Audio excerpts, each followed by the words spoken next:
It's me, Galen. Hiya, Galen's got Parkinson's. Now, humour me. Okay, humour me. Go to your dice box or drawer or what, gather a hand, just a random, shut your eyes like that, and grab a handful of random dice and put them on the table. Okay? Just the usual dice that you use in games. Right. Now, it's 2025 today. It might not be when you're watching this, but it is today. So imagine we're going to go back 2005, 95, 85. Everything's okay. 75. Look at your dice. Okay, now, have you got any six-sided dice, any D6s? They're okay, they can stay there. What about average dice? You know, the two threes, 2 4s, and a 5. They can stay there. What about everything else? They've all vanished. No D8s, no 7s, no 12s, no 10s, no percentage dice, no D20s. No funny little dice like this with parts of the body on them. Or funny little dice like this with emotions on them. Or dice like this with directions on them. Or dice like this with the weather on them. They've all gone. They've gone. Because we didn't use them. When Dungeons and Dragons came along in 78 onwards, they started to use, thanks to Gary Gygax, who has a lot to be praised over. Whether you're a fan of Dungeons and Dragons, whether you're a fan of roleplay, a number of historical games now and historical players who wouldn't have any time for Dungeons and Dragons role players, but they're using all these weird dice. But without Gary Gygax and without Dungeons and Dragons, they wouldn't exist, because that's where they appear. And in those early games, that they were included. So you'd buy the starting set for Dungeons and Dragons, and all the dice you needed would be inside. But they weren't for other games. So what did we use? Well, what we used, to be honest, if you did Wargames Research Group, you tended to use six-sided dice, and they used average dice for a modifier. So you might do all of your factors. I'm charging. So you look down the chart with all your factors, your class of troops. Are you charging downhill? Are you supported? Are there enemies within 12 inches routing? All those sorts of things.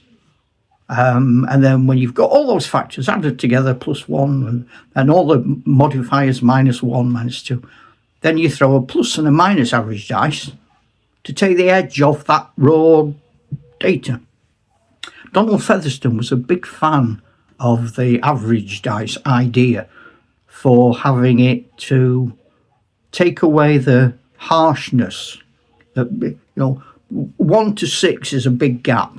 So if two figures are fighting each other and you're both doing it on opposing dice, you throw, I throw. If I throw a 1, you throw a 6, that's a big gap. But on average dice, the most I can throw is a 5, and the least you can throw is a 2. So that 3 is more easily negated by things like, I've got a shield, +1. I'm hiding behind a wall, +2. So it makes everything more even. So he was a big exponent of average dice. I remember my first 2 average dice. I had a red one and a green one. I've still got one of them. Can't tell you which one because all the numbers have come off. But we were wargaming the other week at a big game, lots of players. And we were playing with, there's a lot of average dice being used. And it's amazing how many of us had an original average dice from the 70s, which we've lovingly kept, which you can't use because it's got no numbers on it. But average dice are really good. I tend to use average dice for sort of like regular troops.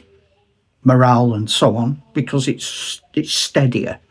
Whereas perhaps barbarians or tribesmen, their morale might be wilder, 1 to 6. They might have it at that extreme.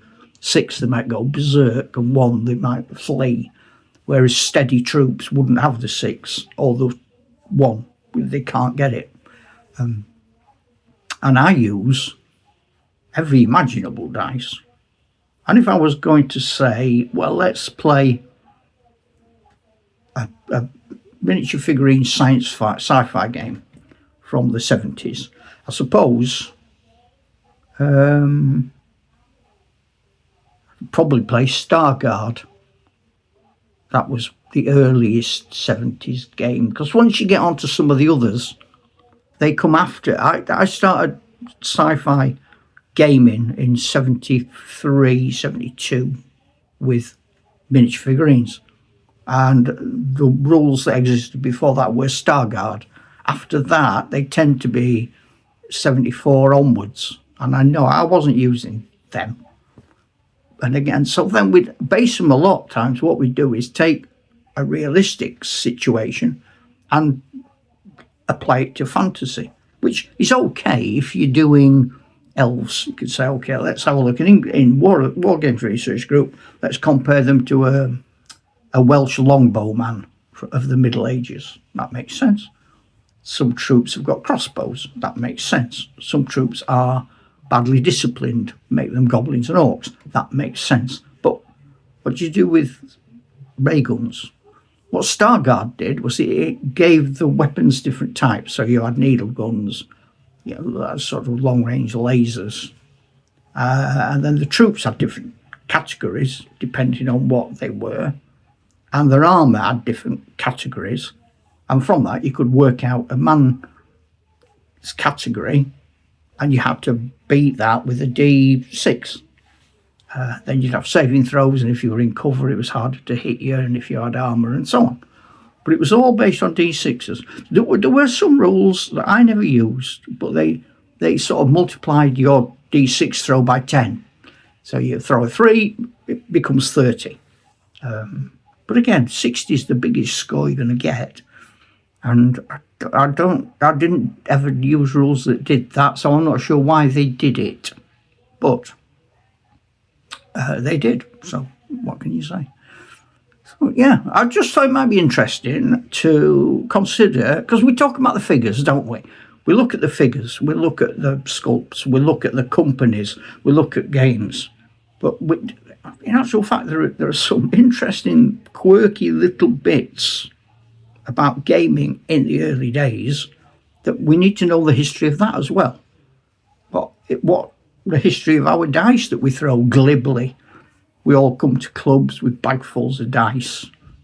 But in actual fact, they come for a reason. Those dice are used in games for a reason.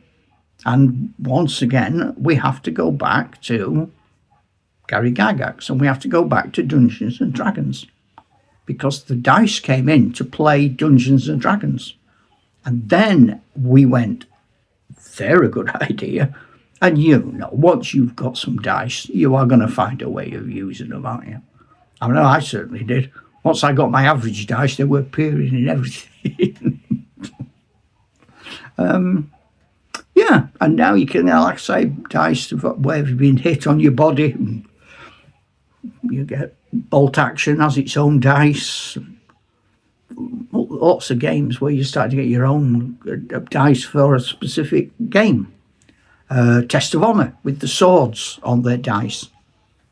So they're not. We've gone off again into something else. I use Test of Honour dice for most of my combat-y, one-on-one skirmish fantasy type games, because they're dead easy. Give a goblin 2 dice, he needs 3 swords. Give a dwarf 4 dice, he needs 3 swords. It's easier for him to hit somebody. Same with saving things. So I like Test of Honour dice, and if you're not aware of Test of Honour dice, they're good fun. I've got all sorts of dice, random things, Bolt Action dice, and you name it, I've chucked it in my box, because one day I might find a use for it. Anyway, That's all. I just want to talk to you about that. So, ta-da, Chuck.